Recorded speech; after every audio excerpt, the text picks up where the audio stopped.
Avec seulement 2 modèles vieillissants en catalogue et 3 si l'on compte la très exclusive 4C, Alfa Romeo peine à exister sur le marché. Mais cette fois-ci, c'est promis, le groupe Fiat Chrysler Automobile va mettre le paquet pour sortir la belle milanaise de sa torpeur. La Giulia, première étape de ce renouveau qui verra le lancement de 7 autres modèles dans les années à venir, s'attaque d'abord au très haut de gamme sportif, un choix ambitieux et coûteux qu'Alfa assume. Et on commence par la voiture la plus emblématique chez les constructeurs premium, c'est-à-dire la berline.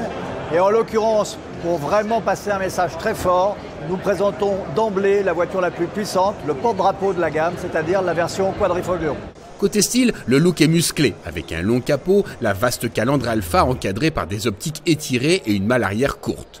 Dans l'habitacle, la présentation est classique mais sérieuse, avec 2 gros compteurs derrière un volant 3 branches et une molette pour commander le système d'infodivertissement. Cette fois, la qualité de fabrication et la finition devront être au rendez-vous.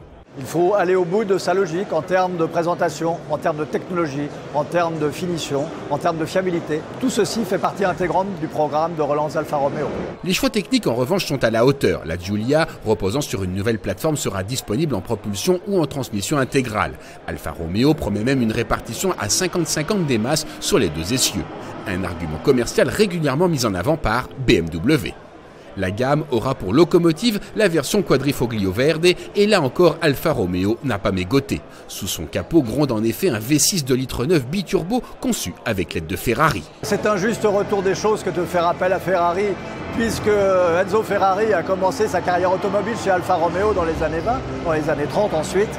Et quoi qu'il en soit, donc le travail de Ferrari a porté sur la mécanique, sur le moteur, un 6 cylindres de 2,9 litres, 510 chevaux, 600 Nm de couple, un véritable morceau d'orfèvrerie si on peut dire.